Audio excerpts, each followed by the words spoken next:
A for Apple miniseries headquarters.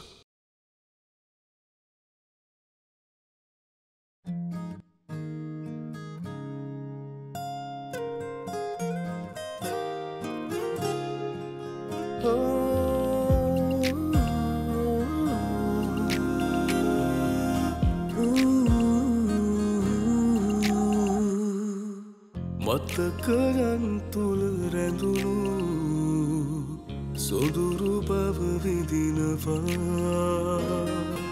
ඔබ නැතිව ඔබ එක්ක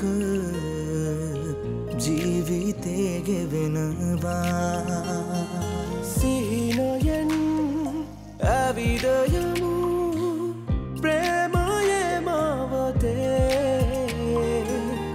ඔබ හිටපු හැම තැනම රහයි මගේ ජීවිතේ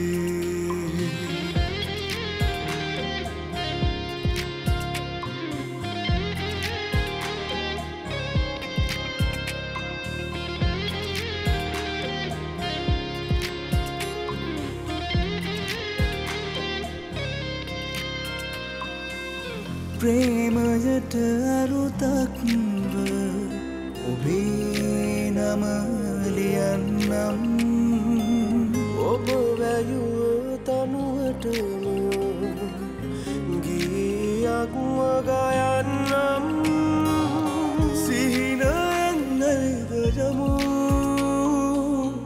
ප්‍රේමයේ මාවතේ ඔබ හිටපු හැම තැනම රහයි මගේ ජීවිතේ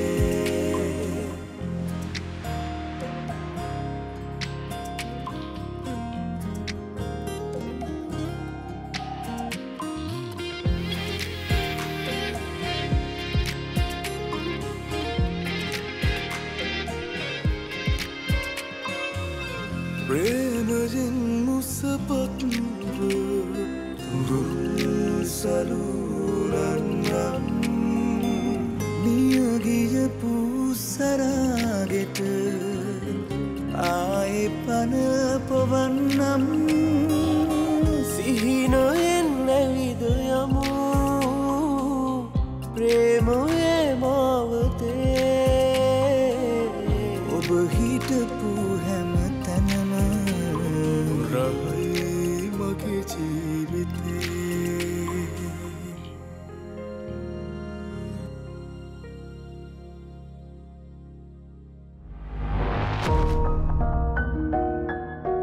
සමුසලවගේ භාගයට ඉගෙන ගත්තු විද්‍යාර්ථයෝ මනෝවිද්‍යාඥයෝ වුණොත් මේ ලෝකෙ මේ භාගයක් පිස්සු බී වෙනවා. මෙතනින් එහාට මාත් එක්ක ඩීල් කරනවා නම් පොඩි ට්‍රාන්ස්පරන්සි එකක් එක්ක යන් සුපු.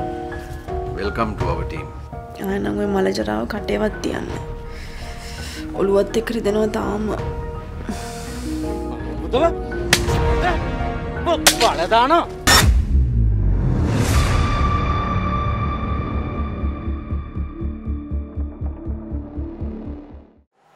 මාලන් අපි මේ අත්හදා බලන ක්‍රමවේදය සාර්ථක වුණොත් ඔයත් විශ්ව කීර්තියටපත් වෙනවා. ඒ වගේම අපේ රට මුළු ලෝකෙම අඳුන ගන්නවා. ඔයාට මාලන් බය වෙන්න කිසිම දෙයක් නැහැ. මම වසර ගණනාවක් තිස්සේ කරපු අත්හදා බැලීම් වල ප්‍රතිඵලයක් තමයි මේ. මේක මේ නවීන විද්‍යාවෙන් තහවුරු කරපු ක්‍රමවේදයක්. මට බයක් නෑ ප්‍රොෆෙසර්. මට ප්‍රොෆෙසර් විශ්වාසයි. ඔයා ඊටාම දැන් සංසුන් මං කියන දේ තේරුම් ගන්න. සාමාන්‍යයෙන් අපේ මොළයේ ක්‍රියාත්මක වෙන අධීරයන් හතරක් තියෙනවා. එකක් තමයි බීටා තත්වය. ඊළඟ එක තමයි ඇල්ෆා තත්වය. ඊළඟට ටීටා තත්වය සහ ඩෙල්ටා තත්වය. මෙන්න මේ අධීරයන් හතර ඇතුලේ තමයි අපේ මොළයේ ක්‍රියාකාරීත්වය සිද්ධ වෙන්නේ. අපි දැන් මෙහෙම හිතමු. ඔයා සාමාන්‍ය සිහියෙන් ඉන්න විට සාමාන්‍ය ජීවිතේ පියවි සිහියෙන් ඉන්න විට ක්‍රියාත්මක වෙන්නේ බීටා කියන තත්වය.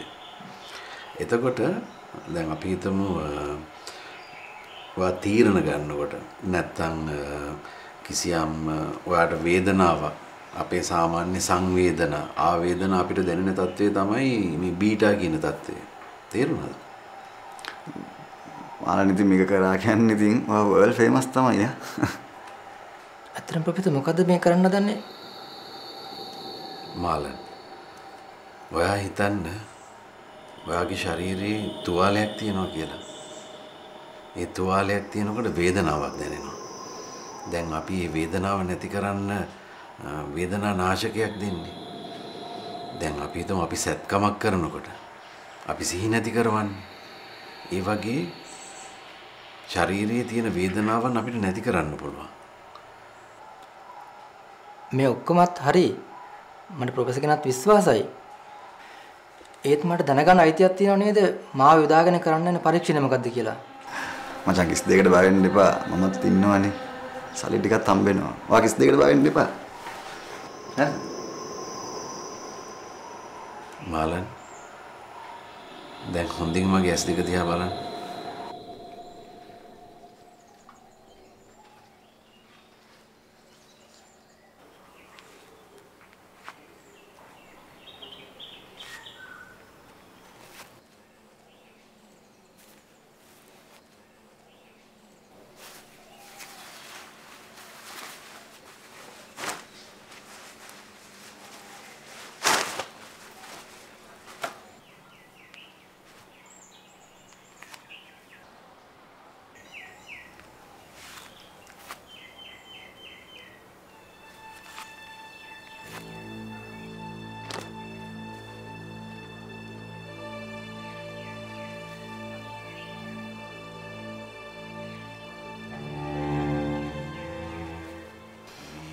අපරාධ විද්‍යාව රුසිරු සමාජ මනෝවිද්‍යාවත් එක්ක ලොකු සම්බන්ධයක් තියෙන විෂයක්. මේ රුසිරු කලින් හිටපු ස්ටේෂන් එක මං හිටියේ මුලතිය. ආර කෝල් එක. රුසිරු මේ මගේ wife Irana. Excuse me Rusiru. Hello. Hello.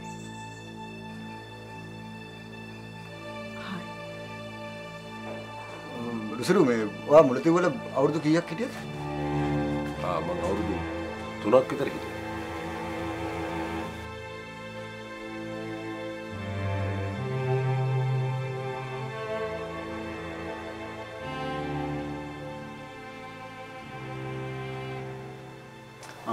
මගෙත් යාළුවෙක් හිටියා මේ ඒ මුලතිය වල.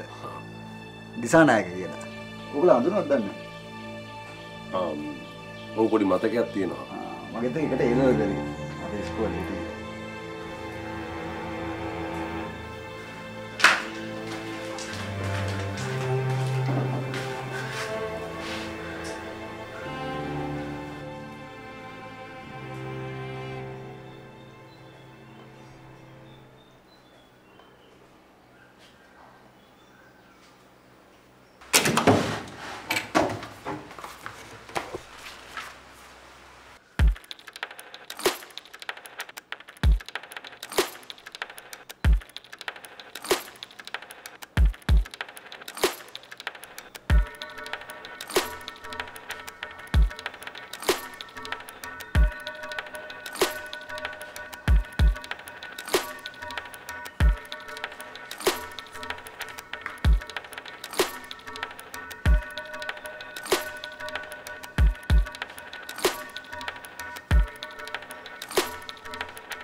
ප්‍රොෆෙසර් කපල් දැක්කම ප්‍රේමතඩාගෙන බැස්සම නරකද? දීක්ෂණ අහලා තියෙනවද දාර්ශනික කියමනක් තියෙනවා එකම ගඟකට දෙපාරක් බහින්න බෑ කියලා. වැඩි එකම පූල් එකකට නම් 10 පාරක් වුණත් බහින්න පුළුවන්. ඒ වුණාට ප්‍රොෆෙසර් මම නම් මහවැලි 3 පාරක් දාලා තියෙනවා. ඒ එකම ගඟද? ඔව් එකම ගඟේ එකමදනේ. අපේ පුංචිලා ගෙවල් තියෙන මයිංගනේනේ. ඒ ඉඩම ඉවරෙන්නේ මාවැලියේ. ඉතින් ඒ එකම ගඟද? නැතුව මාසෙන් මාසෙට ගංගේ නම වෙනස් වෙනවා.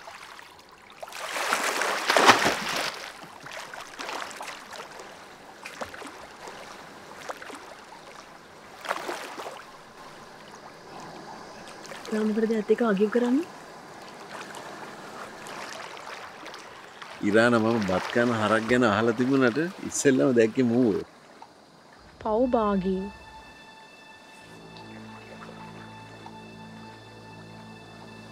මම කැමති නෑ වගේ හැබිට්ස් වලට.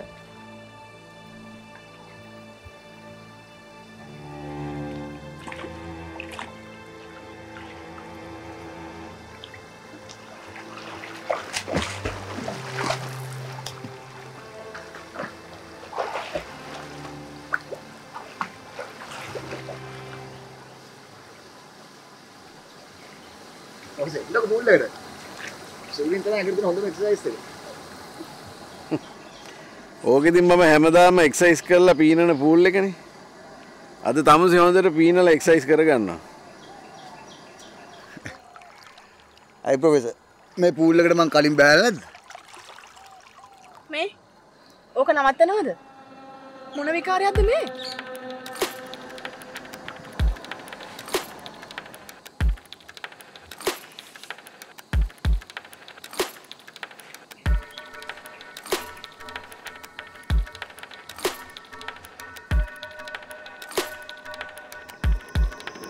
අයි මම වැරදිද කිව්වේ?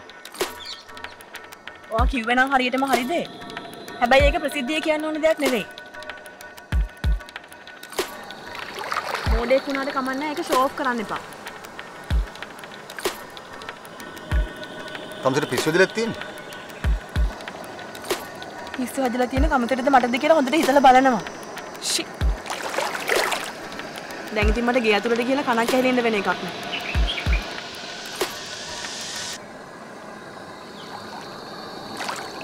මොකද? මිනිහෝ. ඒ මිනිහට තේරිලා අපේ දෙන්න අතර ෆෑ එකක් තියෙනවා කියලා.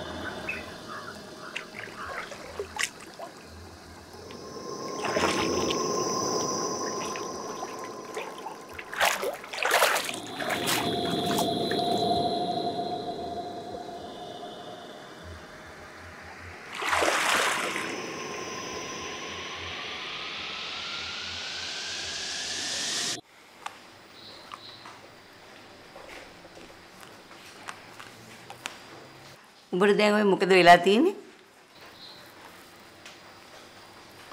මට මුකුත් වෙලා නැහැ. පේන්න නම් මුකුත් වෙලා නැහැ තමයි. ඒ වුණාට උඹට පිස්සු. ඇයි එහෙම කියන්නේ? උඹ ඔය කරන නොසන්ඩාල කුපාඩි වැඩ ඔක්කොම මන් දන්නවා. මොනවද මන් දැන් කරන ඔය කියන જાතිය වැඩ? උඹ මොකටද චූර්ණුණගේ යට ඇඳුම් හොරකම් කරන්නේ? වැඩේමයි මට චූර්ණුණගේ යට ඇඳුම් හොරකම් කරන්න. ඔයා මේ බාගෙට හොදලා වේලෙන්න දානවා ඇති. කපුටු අරන් යනවා ඇති. මන් දැක්ක අද සිංහල කතා කරන කාක්කේ චූර්ණුණගේ යට ඇඳුම් දිහා බලන් ඉන්න. ලැජ්ජ නැද්ද බං? ගෙදර ගෑණික් ඉන්නව නේද? දැන් මගේ මනස ඒ විදිහට තමයි ක්‍රියාත්මක වෙන්නේ කියලා මහාචාර්ය මහත්තයා මට කියලා තියෙනවා. මොකක්? ඔව්. මට ඉස්සරහට අනාගතේ බලන්න පුළුවන් වෙයි කියලාත් කිව්වා. මම මේ හිතාගෙන ඉන්නේ දේවාලයක් දාන්න කියලා. කොහමඩත් මට දැන් ඉස්සරහට වෙන දේවල් පොඩ පොඩ පේනවා. මොනවාද උඹට පේන දේවල්? මට දැන් පේනවා චූටි නෝන මාචාර මාත්‍යාගෙන් ඩිවෝස් වෙලා මාව කසාදපදී කියලා. එයා දැන්ටමත් මට කුරුමානම් අල්ලනවා. උඹට නම් හොඳටම පිස්සු. හිතන් ඉන්නකො. තේරෙයි කාටද පිස්සු කියලා. මේ බුව තැන් තැන් වල කියන්නේ යන්න එපා චූටි නෝනට ඇහුණු සෙරෙප්පුවෙන් කන්න බෑ. මහාචාර්ය මහත්තයාත් දන්නවා චූටි නෝනා මට කැමතියි කියලා. එයාට ඕක ගානක් නැහනේ. මටත් ගානක් නැහැ. හා දැන් ඕක නවත්තලා ගිහින් වැඩක් කරපන්කෝ. මේ දන්නවද? ඔය චූටි නෝනම් හෙළුවේ නිදාගන්නේ මට පේන්නද? මං ආවේ යෝවට. උඹට ওই පිස්සුව ගෑවි සර් යාගේ පරීක්ෂණ වලට උඹව ගත්ත දවසේ ඉඳන් උඹත් හිතන් ඉන්නේ ඉතින් ලොකු මහාචාර්යවරයෙක් කියලා. අනේ ගාමිනියෝ.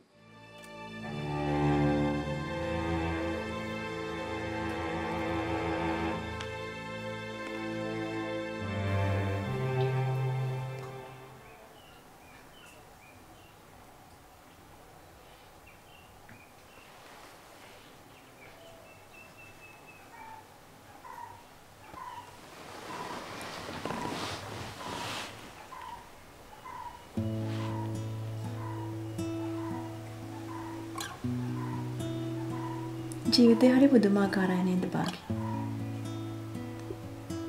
හරියට නිකන් ෆිල්ම් එකක් වගේ. ඒවට එකපාරට එහෙම දෙයක් මතක් වුණේ.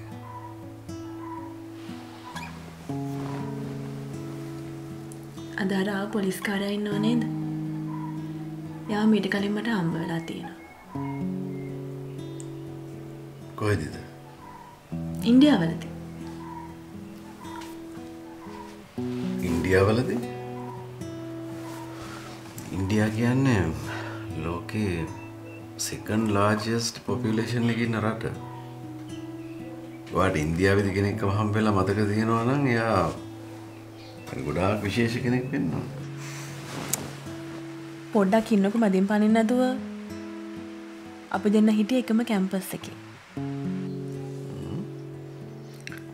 දවා කිව්ව ඉන්දියාවේදී හම්බුණා කියලානේ. කැම්පස් එකේදී හම්බුණා නම් ඉස්සෙල්ලා මතක හිටින්න ඕනේ ඒකනේ. ඔයා මට පස්සේනේ කිව්වේ කැම්පස් එකේ හම්බුණා කියලා. මේ ප්‍රොෆෙසර් පොඩ්ඩක් පනින්න නැතුව ඉන්නවද? මං කියන එක. ඒ කාලේ පෙනුමට වැඩිය දැන් ගොඩක් වෙනස්. හැබැයි ඉතින් හොඳ හදවතක් තිබිච්ච මිනිස්සෙක් කනේ. අපි දෙන්න අවුරුදු 2ක් විතර ගොඩාක් ළඟින් ආශ්‍රය කළා. කියන්නේ ඊට පස්සේ ඔයා ලංකාවට ආවා. ඊට පස්සේ යුනිවර්සිටි එකේදී මාව හම්බ වුණා. කසාද බැන්දා. ඊට පස්සේ එයා ගැන හොයන්නවත් බලන්නවත් ගියේ නැහැ කියලා. එහෙමද? Exactly. ඒකෙම තමයි උනේ. ඒ නැති ඒක එච්චර හිතන්න දෙයක් නෙවෙයිනේ. වෙන මොනවා වෙන්නද? නේ මං හිතන්නේ මෙහෙමයි. මිනිහා ලංකාවට ආවට පස්සේ මිනිහා ඔයාව හෙව්වා. ඊට පස්සේ දැනගත්තා ඔයා කසාද බැඳලා දැන් ඉන්නේ මෙහි කියලා. මිනිහා ඊට පස්සේ ට්‍රාන්ස්ෆර් එකක් අරගෙන මේ ස්ටේෂන් එකට ආවා. ඊට පස්සේ කොහොමද පොලිසියේ ඔෆිසර් කෙනෙක් ආපුවම එයාට VIP ලා ආශ්‍රය කරන්න හම්බ වෙනවනේ. ඒක පොයින්ට් එකක් විදියට අරගෙන මිනිහා ඔයාව හොයාගෙන මෙහි ආවා. ඒක මන් දන්නේ. සමහර විට එහෙම වෙන්නත් පුළුවන්, නොවෙන්නත් පුළුවන්. හැබැයි මේ මොන එකක් වුණත් මට දැන් එයා වැඩක් නැහැ. හරි. මට කියන්න ඔයාලා දෙන්න අතරේ තිබුණේ ඇට්‍රැක්ෂන් එකක්ද නැත්නම් ලව් රිලේෂන්ෂිප් එකක්ද නැත්නම් සෙක්ෂුවල් රිලේෂන්ෂිප් එකක්ද? අපෝ ඇට්‍රැක්ෂන් එකක් නම් තිබුණේම නැහැ. මොකද මට ඒ කාලේ වෙන ක්‍රෂ් එකක් හිටියා. ආදරයක් නොතිබුණා කියලා කියන්නත් බෑ. මොකද එයා මාවේ බලාගත්ත විදිහට මාව කියා කරපු විදිහට ඒ ආදරයට මම ගොඩක් ආදරය කරා. මං හිතන්නේ සෙක්ෂුවල් ඩිසයර් එකක් වැඩි හරියක් තියෙන්නේ නැති කියලා. මිනිස්සුන්ට සමහර වෙලාවට කෙනෙක් ගැන ආකර්ෂණයක් ඇති වෙන්න පුළුවන්.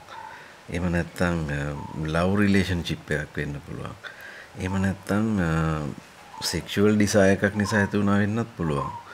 හැබැයි එවර්ලාස්ටිං රිලේෂන්ෂිප් එකක් කියන්නේ ඔය තුනම එකට හම්බුනහම ඇති වෙන බැඳීමකට. සමහරක් විට මිනිස්සයාට ඔයාගෙන තියෙනවා ඇත්තේ උත්තරීතර ප්‍රේමයක් වෙන්න පුළුවන්.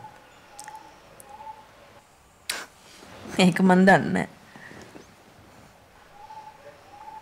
ඒක තමයි මං කියන්නේ. ඔයාගේ හිම දෙයක් නැති වෙන්න පුළුවන්. සමහරකට එයාගේ හිතේ එහෙම එකක් ඇති. හරි හරි. ඊට පස්සේ මම ඩෝන් කියා ඉන්නම්කෝ. එතකොට බලමුකෝ. මේ මට අද ක්ලයන්ට් කෙනෙක් එක්ක ඩිනර් එකට යන්න තියෙනවා. ඔය එනවද? මං එන එක තේරුමක් නැහැනේ. මං එතෙන්ට ගිහිල්ලා බ්ලූ සෆයර්ස් ගැන කතා කරන්නද ඩයමන්ඩ්ස් ගැන කතා කරන්නද මොනවා කතා කරන්නද? මගේ සබ්ජෙක්ට් එකෙන් පිට දේවල්නේ. මං කියන්නද? ඔයා එතෙන්ට ගියොත් වයින් එකක් හරි ගන්නවානේ. ඒ නිසා ඔයා තීක්ෂණ වෙක්කන් යන්න. අපෝ මට නම් බෑ මේ මොකලම් බස්සත් එක්ක යන්න. මිනිස්සු හිතයි මගේ කවුරු හරි කියලා. at least ලස්සනට ඉන්න දන්න කෙනෙක් නම් කමන්නේ. එහෙමවත් නැහනේ. මං හිතන්නේ ඔයා තීක්ෂණ ගැන මේ අප්‍රසාදයෙන් හිතනවා කියලා. හරි හරි එහෙම තිබුණත් නැතත් කමක් නැහැ. තනියම යන්න එපා.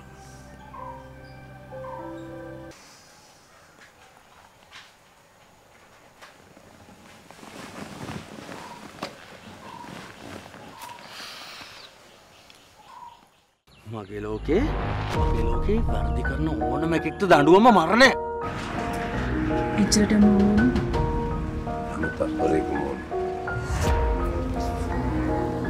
උණුවටුනේ ඉඳලා මෙතෙන් ඉන්න පැය 3ක් විතර යනවාද? ඔය කිලෝමීටර් 20. බබානේ.